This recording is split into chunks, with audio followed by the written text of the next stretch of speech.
This is paragliding in Turkey on a thunderstorm day. Suddenly, cloud formed in front of the Babadag launch site, and many tandem pilots and some solos got stuck in the gust front. If this happens to you when you are already in the air, what should you do?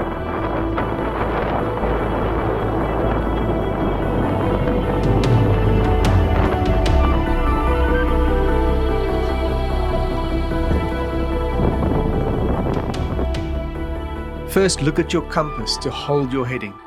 Every pilot should have a small ball compass. They are cheap and should hold a rough direction, which is all you need. Or use your GPS to follow a track that keeps you away from the mountain. If your flight instrument doesn't have GPS, use your phone. You'll need it fixed on a flight deck. Use the free XC Track app. Your phone's GPS is good enough. Then you'll also have a map, which is extremely helpful when stuck in cloud. You can keep heading towards open ground and position yourself near safe landing areas. However, on this SIV training site, pilots have usually stowed their phones in waterproof bags and don't have instruments. I expect that the tandem pilots only have audio varios. So we'll have to do this the old school way. Sudden forming cloud near a mountain has a simple cause. Moist air has arrived. So expect the cloud base to continue dropping and the cloud to spread out. And there will seem to be a sudden jump of the cloud edge towards you as the moist air gets forced up by the terrain. This kind of cloud isn't dangerous itself, but the mountain that it hides is. You could use big ears to drop below the cloud layer and ensure you can keep a safe course away from the mountain. But when the wind is strong against rising terrain, this puts you in a trap. The big ears reduce your top speed when on speed bar, so you can stay in the lifting area for longer, perhaps indefinitely, while the cloud base is dropping. I would go over the top if I thought I could make it, and stay on full speed bar. On most wings, this is about 50 kilometers an hour.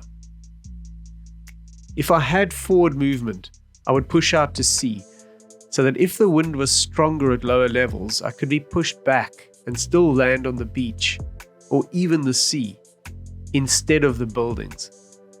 This is first prize and will offer you the cleanest airflow. But you're flying straight towards the storm that is spitting out this wind. There could be even stronger gusts coming as more rain and cold air is dumped at ground level, which will further lower cloud base.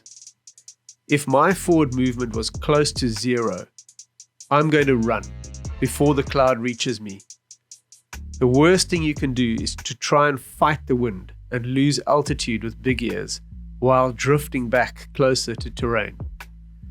You'll end up in the terrain trap and get pushed over a low ridge into the worst wind acceleration and turbulence. Your escape strategy is simple. Aim crosswind away from the highest part of the mountain and let the wind take you. Your track will be an angle, partly downwind, that will get you clear of the worst turbulence. Then aim for high ground that will produce some lifting air to run along. Avoid the valley where the sink will be the worst, or any terrain in the lee of the main mountain. Then look for even patches of green or brown, farm fields lined up with the wind. Use the landing method I showed you in the Strong Wind Secrets video.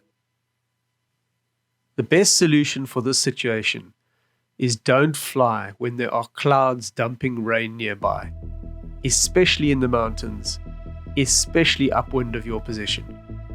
The gust fronts can run out far ahead of the rain. So what now? If you like this video, give it a thumbs up and subscribe to see more like this. In the extended edition on flywithgreg.com, you can learn much more. I will guide you through the process of finding that safe landing area. You can also learn the technical elements and much more about wing control and SIV. The best way to stay safe in this sport is to keep learning every day. Join the Flight Academy and level up. If you'd like to just free fly with me here on YouTube, check out the Strong Wind Secrets video. Do you know where the pilots landed? How would you escape this situation? Let me know in the comments.